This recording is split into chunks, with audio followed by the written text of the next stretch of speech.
Okay, welcome to the Spark and Plug Talk Season 2. This is I'll episode... put the delay in post. Okay. Fuck! This is episode... This is episode 1. And we are with the magnificent Dante from Pineapple Willows. Woo! Thanks for having me, guys. Thank you so much for making the drive out here. I know it's... I say it probably every episode, but... I'll say one day we won't have to thank somebody. Somebody will come from like Chandler or something. Be like, awesome. Yeah, they're just like, no, it was a 10-minute drive. It wasn't bad. It wasn't bad at all. But every time, I always say, every time someone comes out here, it's like, that I know, having done things similar myself, that brief, fleeting thought of like, where the fuck am I? Is always in people's minds when they come out here. But this is how I go. This is how I die. Every time I drive in the deep south, it's like, oh, I'm lost.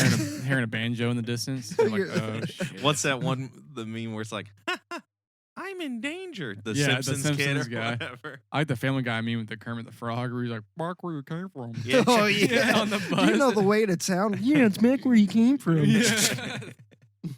Well, awesome. That's fun. Dante just got done playing 3 songs for us from Pineapple Willows. And Pineapple Willows is a 3-person. Is there 3 people in the band? See. Yeah. So I don't want to, once the episode comes out, I don't want to like make sure everybody has the proper mindset for when they go and see Pineapple Willows. Well, let's start with, we usually like to start with, where you're coming from musically. Where are your musical origins? What'd you start to, because I'd say Pineapple Willows is almost kind of like a indie pop somewhere in there. Very. What does that sound? Okay. And I hate classification of any kind of music because it feels so like, at this put point, why you in have a it? box, but where'd you start listening to? Where'd you start from musically?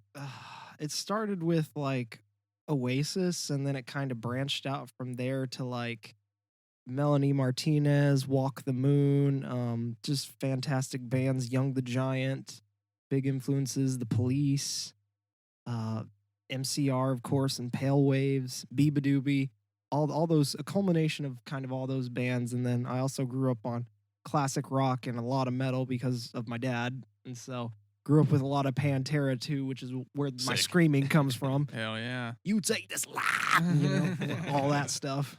I saw Walk the Moon in 2019, I think, at Bonnaroo, and they put on a really great show. They did Songs of the Shop at Walrus. An episode of Songs at the Shop at Yeah, I Walrus. saw that. And That that was was a really good episode. Yeah, The one that I really like their song. I can't lift a car. Yeah, That's- can lift a car. It's really all weird, but by it's really cool. myself. I like they did. That's one of the songs they did on that Walrus Songs. At the Yeah, Shop. It was really good. it tends to be that some of those pop bands that have like the really big, gigantic hits, some of their back catalog, people don't even bother It digging just gets into. ignored. Yeah, and it's such a shame because That one song they have is really, what's that song? Shut Up and Dance. Yep. Yeah, that's a really poppy song. It's got a sick ass keyboard solo. in But it, the though. rest of the album is just so good, honestly, compared to that song. And people are just like, "What? Walk the Moon? Who's that again?" It's kind of like a. Are you familiar with the '90s band Dada? Yeah. That's how they feel about Disneyland. They're like, Disneyland sucks. That's not even their best song. yeah, dude, that whole album like is fucking awesome. That is on point. I mean, I remember my dad. They got their own style. Yeah, I remember my dad handed me that CD, and he was like, "Yeah, Disneyland's good, but like everything else is on point." And it was. It's a great album. Here Today, Gone Tomorrow is a sick fucking song. I remember, No, great song, man. I think it was back in 2018, I went to see Walk the Moon because it was Welshly Arms, K-Flay, then it was Walk the Moon, which they did probably the best, and then I came really for 30 Seconds to Mars. They were the final band, and honestly, Walk the Moon blew 30 Seconds to Mars out of the water Mhm. because Jared did less singing and a lot of just dancing and waving flags around while Shannon's smashing drums in the back. I'm like, what? He's an interesting guy. He's, Yeah. Yeah. he's so, A little Yeah. cultish. He's there's something going it's on there. Morbin time. God Jesus, I can't believe that was a movie. Oof. That was a R.I.P. movie.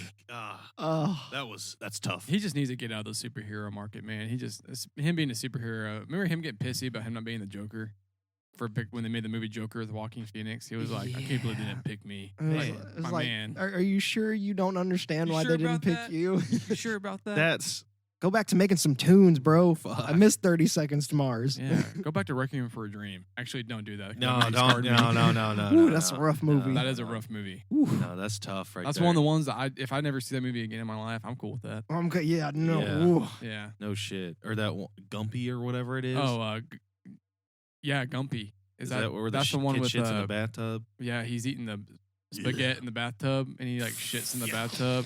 Who's the Fuck. man? We were talking about with Limp Wizards. I think it was the director. Oh man, I forgot his name. It's skater culture though. That's like I live like vicariously through guys who can skate because I've always wanted to skate. But growing up in Wellston, I had nowhere to skate at because I was grew up on a farm, and so I had skateboards, could never skate though, but I always loved like the skater shit and I always played the Tony Hawk games and stuff. But anyways, that was the guy that directed that movie, Gumpy or whatever. He was skater, big skater. I remember. Well, he was a big skater, but he did all the videography for the skaters and shit in the that's right. 90s. And but that movie's fucking weird, man. That's a really weird movie. Yeah. As opposed to Garden State up there. That is not a good movie. It's not even weird. It's just not a good movie. I'm so glad Limp Wizards left that. That is so fucking funny. That was a great fucking podcast. I That love was funny Limp as Wizards. Those are they are so kind and They're funny as fuck. I bet they are. I mean, they really are. They were like some of the chillest dudes. You know, Oh yeah. they're just like fucking cool. Still They're haven't not met Rod pretentious yet. about Though. it. Yeah, I want to meet Rod. Rod the needs to drummer. come out. Yeah, we haven't met Rod yet. Yeah, Heck that's yeah. on my bucket list. Yeah. Hanging out with Rod. You're like, visit Hawaii, meet Rod. Rod. Yeah, for sure. I remember I skateboarded, I think it was 6th, 7th grade and parts of 8th grade, and then I stopped. But I was okay. I was pretty decent at it for a while. I could do like an ollie and Yeah, maybe a couple of tricks, and then I was like, yep, I fell too many times. I'm over it. dude. Yeah, when I went to ACM, I didn't have a longboard, but I had one of those like half longboard, whatever you call them, and I would skate to class. I would just ride to class, and it was really fucking fun. Going up there sucked because it was like a steep hill, but going down to my car because I'd park at Bass Pro, there's this big alleyway between like Yucatan taco stand and shit. Anyways, it's a really good alleyway, and I do remember one time I was skating in front of the ballpark, and there's a guy that would like skate with me, I guess. More like ride. We didn't skate. I couldn't ollie worth of shit, but we would ride together. And he was like, Aaron, and he yelled at me, and I looked behind me, and right when I looked behind me, he just bit fucking ass. Just and Poor just guy. like head flipped up in the air and rolled on the ground. And I was like, holy shit, are you okay? And like there was like traffic too, and I was like, fuck. I only bit ass one time. That's because they were repairing the brick, and like I hit a gravel rock and I just bit it. It was like 8:00 in the morning. I don't think anybody saw me, but ever since then I was like, you know, man, maybe this isn't for me. I'm too big of a dude to be fucking taking falls like that. Like this ain't gonna happen. Dante, how did Pineapple Willows come about?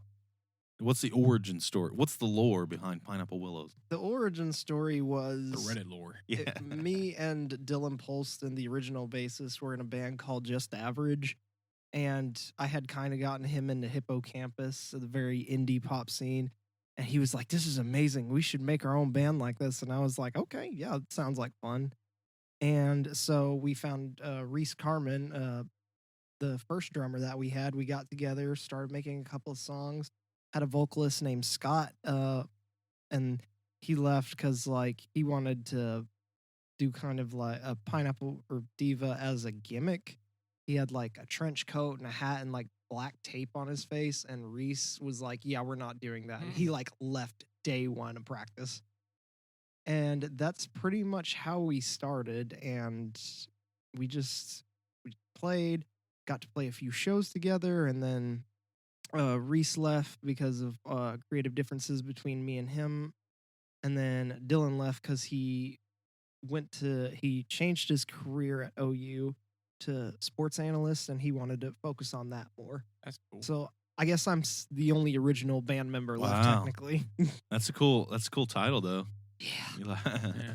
And now people are going to be like, oh, no. It's just the singer in Pineapple Willows. Everybody else, all the OG members have left. I'm not going to see them. I still give them all the credits due because they're good guys, great musicians, and I'm just like I'm not upset at you guys for leaving at all. You got to do you, you know. Mhm. Yeah, hell Go yeah, for man. it. And Yeah. so Reese is in Burl, and Burl's doing pretty good. They're a great band, and Dylan wants to start making music again. So hopefully, then I guess there will be like a Diva Part 2, Yeah. maybe. Being in bands are weird, man. Like, you always wonder, at least for me, I always wonder, like, is everybody, like, cool with this still? Like, do everybody want to still do this? Because my worst fear is, like, getting really involved in the project and, like, really throwing yourself into it and to find out, like, 2 guys in the band thinks the project sucks. And you're like, fuck, man. Why are you still in it? Why didn't you say Yeah. something? Like, we could Yeah. have totally, like, Do you know how squashed hard it this. is to find a bassist? Yeah, fuck. It's so fucking hard. Yeah. If it comes down to it, I'll trade and someone else can play guitar and I'll do bass and sing. I'll turn into Sting. I do Fuck not it, care. dude. Sometimes you just gotta do what you gotta do. You're like, fuck it. Exactly. I mean, that's not like Arctic Monkeys. That's how the singer, what's his name? Alex something. I know if who you're Mason talking was here, about, he yeah, would know yeah. it. I didn't even think I- Mason was a fan of Arctic He Monkeys. loves Arctic Monkeys. Oh, he does? Yeah. Okay. And I thought he was like, just because I look like a guy that would like Arctic Monkeys doesn't mean I like Arctic Monkeys, but I do love Arctic Monkeys. fuck, he might not like Arctic Monkeys. I just assume that he likes Arctic Monkeys because he look. That's what I'm That could be a possibility. That could totally be. That could be a I thought we thing. brought where it up to one Mason- time, I've and been he was friends like, with I don't Mason- even fucking like yeah. Arctic Monkeys. I've been friends with Mason for like 5 years. I'm like, I just thought you loved Arctic Monkeys. He's like, I never. Ever even said that? That's Yeah. like saying I like Muse. Yeah. You're like, damn it. But anyways, the singer for Arctic Monkeys, he was straight up just like, they were in a band, the singer quit or some shit. He was like, fuck it, I'm gonna do it myself. And he just became the singer. Now he's like, they're one of the biggest bands. Did you So- watch? Watch any of their Glastonbury headlining set? Arctic Monkeys. No, I haven't. A lot of people are saying it was like a really bad show. It's Really? not good. Yeah. Ah, shit. I thought you were gonna say really good. I've only seen a couple little clips from it, and I don't know. In the context of the larger show, it seemed fine. There's always one or two headliners at some huge festival that like that. It's hard to. I mean, sometimes bands just get past their prime performance wise. I mean, I can't imagine Blink 182 being like fantastic on stage these days with nah, man. Compared to like 2001 Blink 182, or 95 whenever they were like really imagine being into like, it. imagine You know, being it's like like- almost 50 and still playing like punk rock, wearing your guitar down to your knees, like that shit. They're probably not into it. They're just in pain. Probably they probably just hurt. Imagine all the Fucking knees ibuprofen they hurt. have to take beforehand. Yeah, Mark just got off of chemotherapy, beating cancer. Congrats to him because that's Oh shit! that's I like forgot hard. he had. Yeah. I was like, what? I think that's the primary reason Tom came back, right? Is because like Yes. he found out he had cancer or whatever. So they were like, fuck it, let's do it. He's like, Run all it- right, run it Angels and back. Airwaves, we're taking a break. Dude, goddamn, I love Angels and Airways. So Angels good. and Airways fucking rips ass. Dude, Tom DeLonge, say what you want about his vocals, but his guitar playing, he's a fucking good guitarist. Oh, he's yeah. a really good guitarist. And their drummer, whoever their drummer is, he's a fucking killer drummer. I want him, because there was words that he was going to be the new Foo Fighters drummer. And I was really stoked Man, about speaking that. of Foo Fighters, that's a band that on that same level of like maybe, and I know it's probably a hot take, unpopular opinion, but Canceled. I think they should have hung up the old Spurs after Taylor died, man. I saw them recently. I don't know. It's Dave different. just isn't like as into it anymore. Yeah, it's Oh. just different. It feels different to me. It doesn't seem like super noticeable. I guess maybe if you hadn't seen him before and Prior. after, yeah, Is his it like death. a lot of phoning it in type thing? or No, is not it- that bad. It's just kind of. It just feels like the fun element isn't there anymore. I mean, he's whereas he's it was. he's lost two close friends in music. Like he lost Kurt, and then he lost Taylor. Like He Dude, almost he lost lost his- Taylor in the 90s, dude. He lost his almost- mom and yeah. Taylor in the same year or whatever. So he's channeling all that into that newest album, which, and I've talked about, me and Aaron have talked about it before. It seems so weird that they had that album, like, when did they start recording that? Like 2 months after he died or That's something? what I don't know, but that's Just what it feels felt like. It felt like weird. because didn't Taylor die like last year? Like Yeah, he died like not, last. not last November, but the November before last or No, something. I think it Or was is like last November. Last like, November, yeah. I was just- 2022. Yeah, I guess yeah. It's just like, when did they have these songs? Like, did they have these songs with Taylor, or did they have them? Because it felt like right after it was like, here's a new album. It's like, just I don't know. Like, and did he write all that stuff as like a way of mourning? Because that's what I assume. That like if you're a dude like Dave Grohl, you've written music for like the majority of your life, and you process everything through that music. So wouldn't you process grief and shit like that through that music? But then it just seems like, I don't know. It seems like such a personal deal to just immediately be like, we're going back on tour. You know, like, but maybe that's how they deal with, I don't know. It's a lot of I don't know either. It was really hypothesizing there, but like, it just feels weird. And the show was like, it was a good show, but it like, seeing them in 2017 and then 6 years later seeing them in God, 6 years ago was 2017. yeah, make you Kill feel me. old right there. Holy fuck. But I yeah. graduated 2015, and I'm like, oh my God, it's almost 10 years ago I graduated I high know, school. dude. We graduated in 2016. I'm 26. I turned 26 on Tuesday, and I was like, fuck, man. I'm 26. Yeah. I'm 4 years away from 30. right? Fuck. The coming big up on three. you, dude. Oh, Yeah, shit. Closer to 40 than I am to when I was born. I keep telling myself, damn it. I'm like, you know what, man? Pearl Jam didn't hit it off till they were all like 26, so Oh yeah. maybe I still got some time. I give Or myself. Sturgill. Yeah, Sturgill was like 33. I mean, Phil Collins didn't make it big until he was in his like mid to late 30s after he left Genesis. Yeah, I guess even in Genesis, he looked old. I was like, maybe he just had premature balding, but like, fuck, man. Even when he was in Genesis, they were like, there's young Genesis, and then you got Phil Collins back there. It looks like he's like already went through 2 divorces. you know? He's just sitting, and then he's like, "Here's my first album, banger. All right, I'm famous now." Yeah, I guess if you're gonna, yeah. They got And the then he was Jungle like, Book, "Here's yeah. a fucking Tarzan The soundtrack." bitch. Tarzan. They're like, yeah, hey Phil, you just need some music for this Tarzan movie. Don't go too crazy with it. And then meanwhile, Damon Albarn's just over here making the Gorillaz releases that first banger of an album. Oh, Clint shit. Eastwood and Yeah, all Yeah, those dude, songs. Shit was whack. You know that whole Clint Eastwood drum thing was all just a preset on like a Tascam drum machine. I Like believe he it. didn't fuck with it. There's a video out there. He was going through some like BBC reporters in his like they call it flats over there, their apartments, and he was like, yeah, this is the Clint Eastwood drum machine. He's like, no way. He's like, yeah. Pushed the button. It was like the exact same drum. He's like, oh my God, you didn't change anything? He was like, nope, this is it. I just hit that button. That was cool. Hey man, Holy Occam's shit. razor. Sometimes the simplest explanation is the explanation. happy. I'm Yeah. feeling glad I got sunshine. That's pretty good. I think that needs to be sang by Bob Dylan. In a bag, I'm useless. Yeah, but make the song like 8 minutes with Yeah, like completely unnecessary. 32 verses, and you're like, God, when does this thing ever fucking end, dude? It's like a Rolling Stone, dude. Like that fucking drummer back there is just playing that song for like 8 minutes. I've got a hot take actually, and I was gonna do it on the band's Twitter, but I decided against it. So I guess if anyone hears it on here, that's fine. Cancel. I canceled immediately. I like Jesus of Suburbia more than Bohemian Rhapsody. Fuck, I can get behind that. Hell yeah. I can get behind that. That's not too hot. Jesus of Suburbia like, rips, for dude. in It my does. perspective, not too hot of a take No. for me.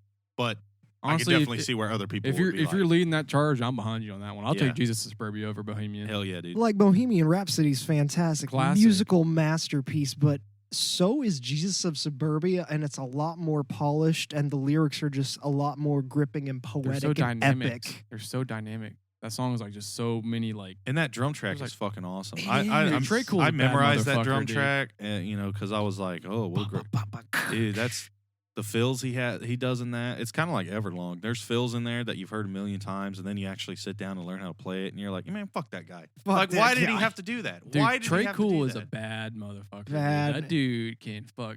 He's an underrated drummer. Like I mean, maybe not underrated, but underappreciated. You Yes. know? I think people know he's good, but people sometimes I don't think people know how. Well, good people Trey Cool conflate is. like the pop or not pop, the punk, like that simple like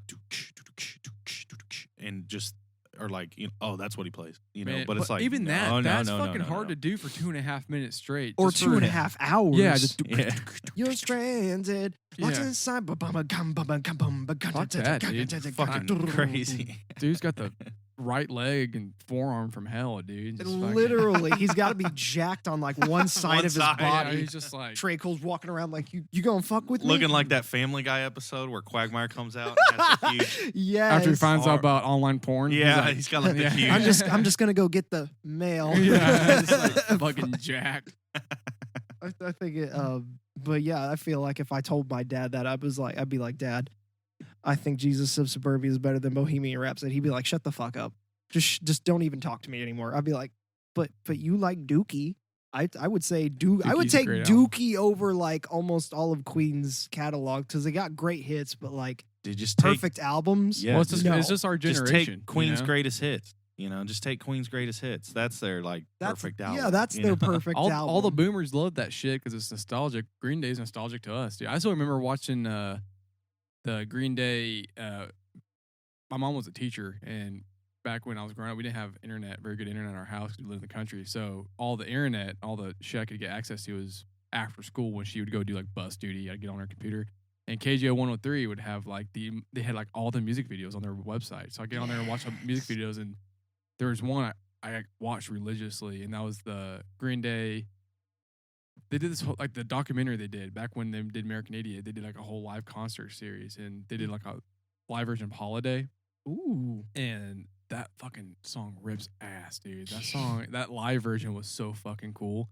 And that was like super nostalgic for me. Like Green Day's got some nostalgic. Well, things we've for got me. ties to on the opposite side. We've got memories with Bohemian Rhapsody. You remember where we sung it in the pit for Muse with all those Canadians? Yeah, we were it was something you got right on your bucket list. You always got to try to start Bohemian Rhapsody, and we started it with a bunch of Canadians. They had a Canadian flag, and we started it, but then we fucked up and we messed up a verse or something like that. Yeah, and everyone's it's "Bah!" when the Yeah, pressure's on. Yeah, it's like It was it's like rough. we were trying to remember what was next, and like some guy was like,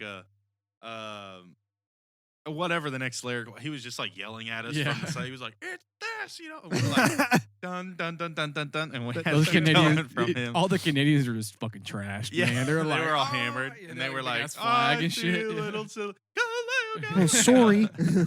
Like how they said they go sorry. Yeah. No, they're all. Yeah, they actually looked all the Canadians from South Park. They used to like the big Yeah, heads. hey, buddy. Yeah. Hey, Yeah. buddy, I'm not your guy, friend. I love that. But I ain't your friend, buddy. I'm just glad that Freddie Mercury got to see the Bohemian Rhapsody skit from Wayne's World before he passed. Like Oh, that's funny. That's phenomenal. he got to watch that, and they said he laughed in his hospital bed. I'm like, that's wholesome as fuck. That's incredible. Man. That's great. Only if Freddie Mercury is still alive today.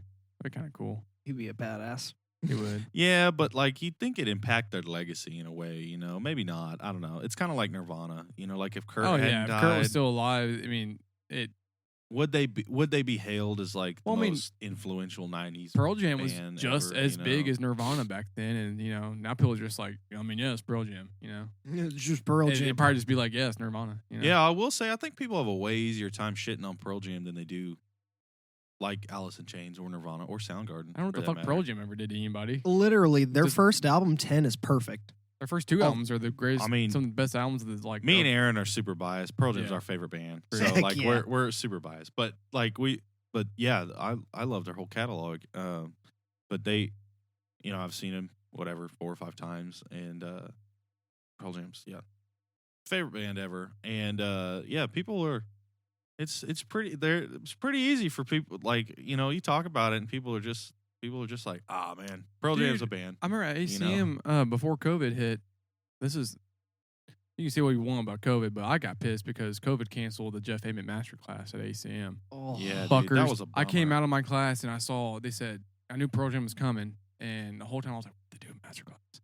And Jeff Ament is like my favorite band member out of Pearl Jam. And it was like masterclass Jeff Ament. And I like about shit a brick. And I was like, oh my fucking God. And like 2 guys behind me were like, oh yeah, Pearl Jam's okay, I guess. I was like, shut the fuck up. It's Don't Pearl say Jam. that. Like, And I was like, don't shit on my mood right now. I'm so excited for this. And then it got fucking And then it got canceled. dude. I was so butthurt. That was the best COVID. master class they were ever gonna have, and they have ever had since. It's like They like that don't and do Jim it anymore. James.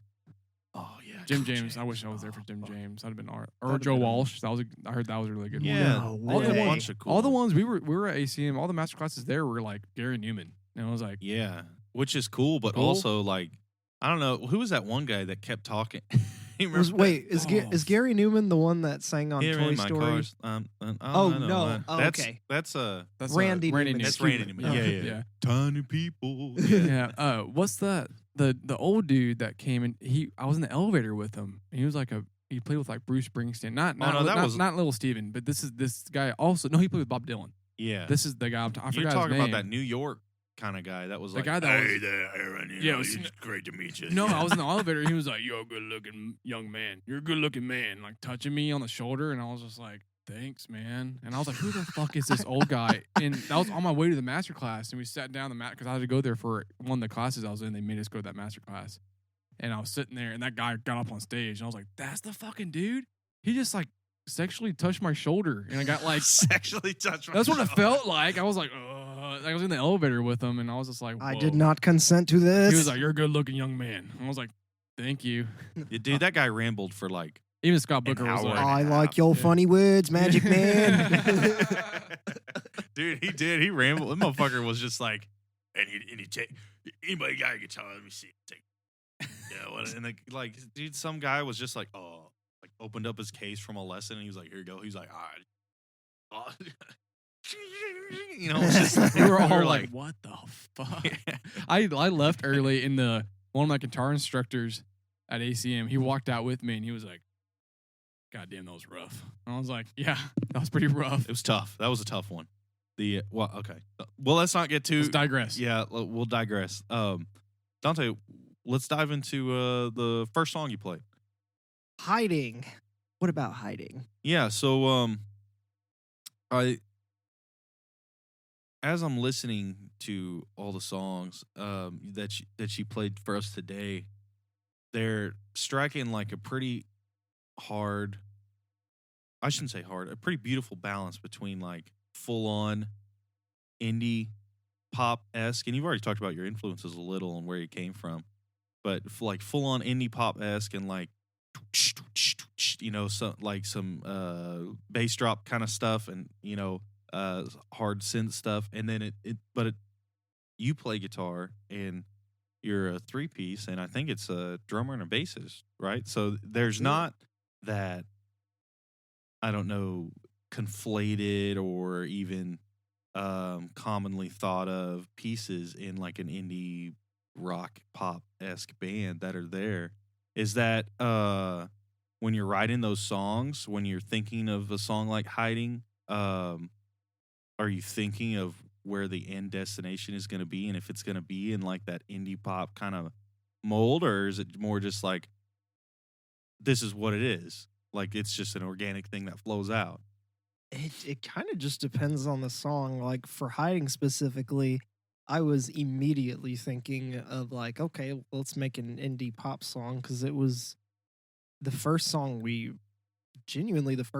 actually wrote together, and I wrote all the lyrics down, and I was like, well, let's make this very Boy Pablo-ish, and the lyrics didn't really have any meaning. I just started writing everything Yeah. I thought that sounded good, and a lot of people have given many different interpretations of it, and I like seeing that, because that song specifically, I wasn't thinking of anything. I just was like, I know what sound I want for the song.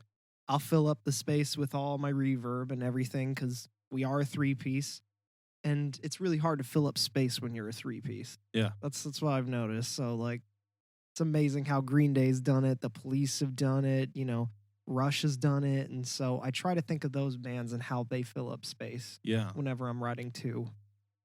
Yeah, no, that's great. And yeah, I mean, they had to have been. I mean, there's a little studio magic definitely in there, and you know, there's also like Geddy Lee fucking playing synths with his feet and shit, and you know, all kinds of crazy ass shit. Got so. a MIDI board he's All slapping with his those elbow. bands have amazing drummers. Amen to that. So Amen. drummers in a 3-piece, the drummer has to be like top dog almost. Like, Top 'cause dog. they gotta be. They can't be the weak link on that shit. Yeah, for sure. Can't have Lars Ulrich and fucking Rush, man. No, that would just What a horrible sentence. I never wanted to hear that. that's woof, that would be something, wouldn't it? Poor Lars. Made my blood pressure rise just hearing that.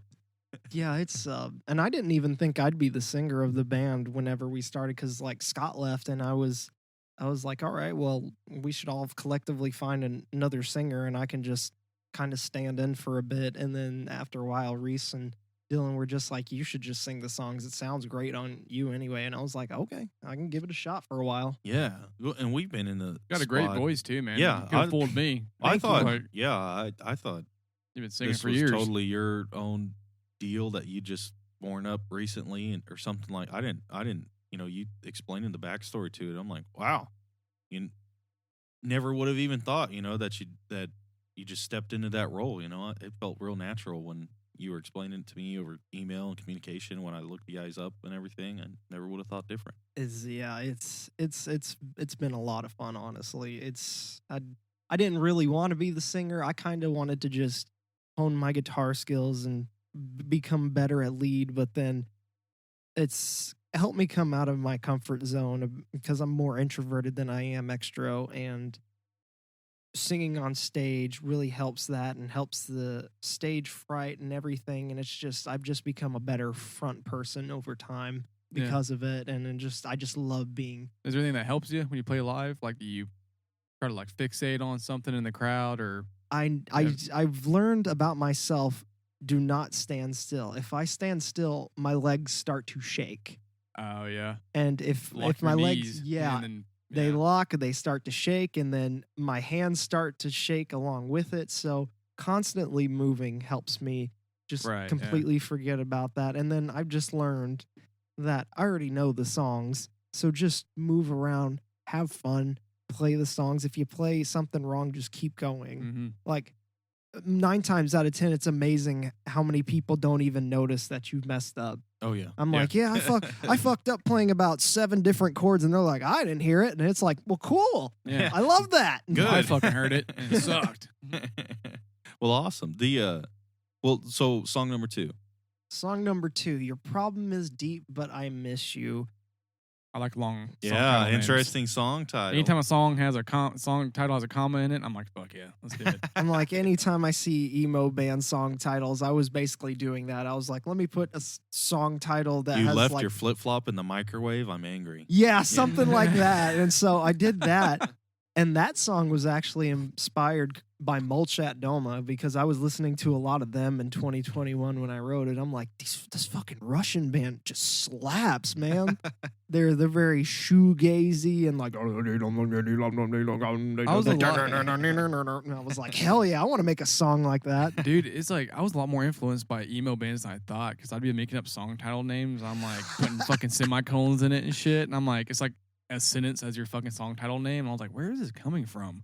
We should I didn't even think I liked emo bands that much. I was like, just make a song title that's Elon Musk's child's name. That's as emo as Xenon or something. No one would be able to read it. X02 plus 5 equals With that weird ass A or whatever. Half that A Russian thing. A looking shit. Plus the Backwards ampersand. letters. Yeah. Yeah, God what damn the it. fuck's going on there? Yeah. But Your Problem Is Deep. That one, I kind of wrote that one because in 2021, me and my ex had split, and that song kind of came out of my big insecurities. So like the verses were just like, searching for a person I can say I'm proud of, finding the way to become my own, change my hair yearly because it makes me feel good, because I literally do that. I like changing my identity up and everything. And then the chorus has nothing to do with the rest of the song. I noticed it was a pretty hard break between the. But it sounds so good. Yeah. And I kept with it, like, and it kind of ties itself back together at the end when I say, but just stay for one more night under woven heat, like stay one more night under the blankets with me, And then I can't remember my own name because I'm so insecure and sad. And it's just, that's honestly still probably my favorite song that I've written and that we've made. It's just, chef's kiss. That's awesome. Yeah, that's a great.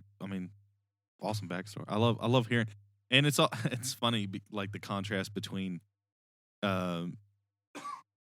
just the contrast between musicians in general, but especially the contrast I'm thinking of between your title and then like Limp Wizard's titles were just like they had one that was called Cough, and they were Staple Gun. Staple That's what it Gun, was. yeah. Where it's called Staple Gun, and we were like, "Where'd that name?" He was like, "We just have like code names that we use for jams." He was like, and we're playing that song. It's like, and Rod just looked, and there was a staple gun. he was like Staple Gun. That's the name of the song. and that's what it is. But it's and cool when you listen to that song though. It's like about being held down at like a shitty 9-to-5 job, and like the music video is really cool. Like they actually wrote the song around the staple gun about like being held down by a staple gun, like at work, like at a shitty desk job. And I was like, that's fucking cool as shit. Yeah, they really ran with it, but it's just interesting, you know. And they have other titles that are similar to, you know, they come from an experience that they Limp Wizards, if you hear this, Pineapple Willows would be honored to open up for you. Hell yeah, dude. Hell yeah. What to set that up? They actually, I think, one of them just messaged me or something like that and said, "Hey, can you send us over some files and stuff?" But yeah, we need to get that set up. Maybe Pineapple Willows and Limp Wizards will play out at the next that'd be dope. down here in the That'd be Pecan rad. Grove. Yeah. I saw them at Norman Music Fest before the other band I'm in, Stolen Cable, played, and man, they just put on a show. I love it. Yeah. Stolen Cable. That's a good name. Yeah, it's killer names. Okay, well, we'll move on to the, we'll dive into Limp Wizards and Stolen Cable, and then we'll be like, this is a podcast about Pineapple Willows, goddammit. So, song number 3. Song number 3, Rollin'. Why the E? I don't know. I just put E, and it just felt right. So everything I felt said like it. about those song titles completely goes out the window now. On this one, yeah. It just felt good on that one. It just felt good, and that one I can't remember. I think it was like back in 2022. I was like sitting there just humming, and I was like, I usually with some of the songs I kind of start out on a high note and kind of taper down. And then I noticed in a lot of the music I listen to, people always start with a lower note and then go higher. And so I was like, maybe I should try something like that. And I said, and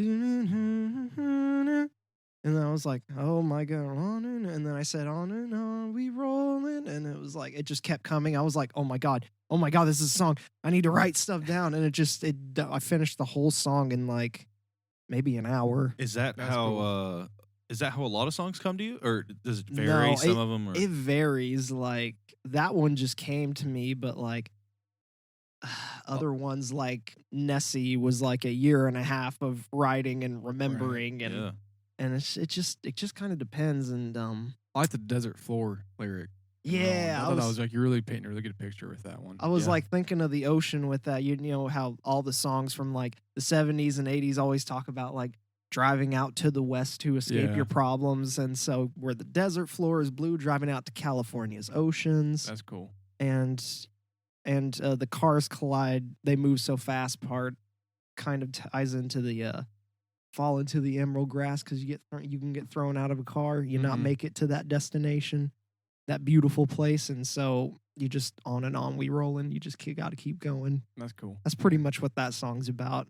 And the alternate tuning thing, I think that came after the lyrics, honestly. Wow, I can't remember. interesting. So you didn't really have much of maybe a bass kind of melody No, down, or just some words that you were like, these will make good lyrics. I just literally kept singing to myself. I was like, let me take you to a place where... And I was like, it just kept coming to me. And then I kind of screwed around on guitar, and the standard tuning, the way I was playing it would have kept it in E minor. And I'm like, I'm not really feeling this. And so I started tuning with it, and then I finally came to it, and it was like, this is beautiful. Mm-hmm. We got to get in and record this now. Yeah, for sure, dude. Yeah, the hell was a yeah, great that song. that was my favorite one. That was awesome. Ooh, thank you. Yeah. Bump my nose on the mic. Happens. Yeah. At least you didn't get shocked. Sometimes every now and then, Oh, every now and then, when somebody that plug an amp happens. in without a ground pin, and they'll be like, "Hey, Yeah, that shit hurts. But it's funny. If It you're is not the one fucking getting funny, shocked, yeah. it's pretty funny. When you're singing on there, it's like, it's Yeah. like shocking you while you're singing. It's good. Well, phenomenal. Dante, what's Pineapple Willows got coming up? Oh, we got our summer tour, so we're going to be playing like Opolis, Whittier Bar, We have talked to a promoter down in Texas, so we should have some Denton shows in the fall. And we also potentially will be playing at Coney Island in Stillwater. So we got a lot of shows coming up, Yeah. and we've also got about 6 new singles that we're going to probably release by the end of the year. Wow. Hell yeah, man. That's fucking awesome, dude. So there's going to be more Pineapple Willows to come. Hell Sick. yeah. Give it to me. Yeah. I want it. All of it. We want all of the it. Pineapple Willows. And everybody All of it. everybody can find you at just Pineapple Willows. Pineapple Willows. You literally put it in on Google, everything will come up. It's super easy That's and nice. convenient. Yeah, that's awesome. Yeah. Right? Thank goodness. You don't have someone- to put the band afterwards. Oh my lord, when you would type in diva on anything, of course it Yeah. would come up as something else. You type it on Spotify, there's literally hundreds upon hundreds of bands and artists called diva, and it was like, well, no one's ever gonna find us. Yep. We Mhm. got to change the name. Yeah. No, Yeah. one of my first classes at ACM, the instructor was like, so we've got to, you guys are going to be in bands. We've got to lay some ground rules for band name. Like he said, I don't like it because it, maybe it crimps your criticism or your creativity a little bit, but we got to lay something down because otherwise you guys are going to name it like Chair or something like that. And you're going to be pissed at yourself later. And I was like, okay. And he was like, it needs to start the better, the earlier it is in the alphabet, the better. Because those always pop up first on like people's, anytime they're searching anything alphabetically or like in their Interesting. anything like that. Or on if playlists happen to organize by alphabetically, whatever. And it can't, just common sense kind of stuff. Like it shouldn't be someone's name or something like that. Like a famous person's name or something like that. And yeah, you run into trouble. It shouldn't be like a common phrase or something. It should be something that's super easy to Google, something like that. But it looks like you've nailed Pineapple Willows right on the head. I gotta say, like that's a Yeah. pretty unique one. It's good. It rolls right off the tongue. I like it. Conjures up really nice images. Nice like it's, bright yellow and blue. Summer. Yeah, Yeah, summer shit. definitely fits the vibe for sure. Do you Yeah. think Puddle of Mud regrets their name? No. I think Wes Cantlin's probably makes this amazing name. I love it. Yeah, he's probably like best thing I've ever done. He's probably like, what else are we going to call it? Ah, bless Wes Scantlin. God bless you. Puddle of water. That's a t-shirt for Bison Tail. God bless Wes Scantlin. Bison Tail Studio. God bless Puddle of Mud. I would buy that shirt. Oh my god, We'll have it at maybe we'll have it at our fall thing. big bet. Oh fuck! And then he gets wind of it. Like, I heard you guys are really big fans. I'll come out here and play for a benefit. Like, oh fuck. man. God, we have to say yes. Yeah. It's also Let me do the a spark and plug episode. Like, we're also with the shows that we got coming up. I'm excited to play with some of the bands that I've been talking to, like Me Too Thanks. They're a fantastic emo band. I guess they've been around for a while. We're also playing with the Others Like Us. I'm just excited to play with all these different bands finally. Yeah. I mean, I'm Any- happy for you guys. That sounds awesome. That's playing some. Yeah. what's your next show? Oh, give me a second. I gotta look. I it up. can't promise when this will come out, but That's fine. Yeah. hopefully, It's- if you rattle off the first few, people can make it to those. This one was kind of scheduled last minute, but Charlie's in Choctaw. Hmm. I don't know this place, but I guess Tyler scheduled it, so it's got to be good. Yeah. It's got to be good. Any show is a show. Yeah. I'm Yeah. good with that. Definitely. Well, cool. Okay, and if people want to look up more, they just go to find Pineapple Willows on. Exactly. Wherever. We got the tour poster on all social media, so you should be able to find it. Hell Save the yeah. date. More information will come out closer it gets to each show. Hell Right yeah. on. Okay, well, check out Pineapple Willows. Check out Dante's performance of Pineapple Willows songs on the Spark and Plug. We'll have it up when this comes out. So make sure to go and do whatever it is people like to do. I don't know, like, subscribe, open up another tab, then look at another video of theirs to really figure out if you want to like and subscribe because, Go to Say- Pineapple yeah. Willows incognito mode. Oh, cool. yeah, there you go. Say that you're gonna like and subscribe, then not do it. Yeah. I'll do it. Yeah, I want to do it after I get done with this. Yeah, do all that awesome stuff. But anyways, this has been the Spark and Plug Talks episode 1 of season 2. It's easy to keep track of that now. Yeah. Once we get past 4, be like, I what episode are we on? I won't. Next artist, I'll be like, this is Aaron, and you'll be like, I'll start putting in the title of the Logic Pro session so we know. What does that even mean? Davis? Whoa. Whoa. Hey, mama. Hey, baby. Damn, dude. Jared would be having a field day He right would. now. Yeah, Yeah. Jared's amazing at the Beavis. fucking Yeah, shit, he's dude. pretty good. Well, go check out Pineapple Willows because Dante's gonna do a whole 15-minute impersonation live sesh of Beavis and Butthead conversation. Yeah, that'd be cool. Reading poetry and for Beavis. for an extra $20. Yeah, you get to hang out backstage and he'll just insult you. We're gonna score. That's so fucking good. All right, this is Dylan signing off. This is Ron. Thank you guys for having me. Thanks Yeah. for coming out. Peace.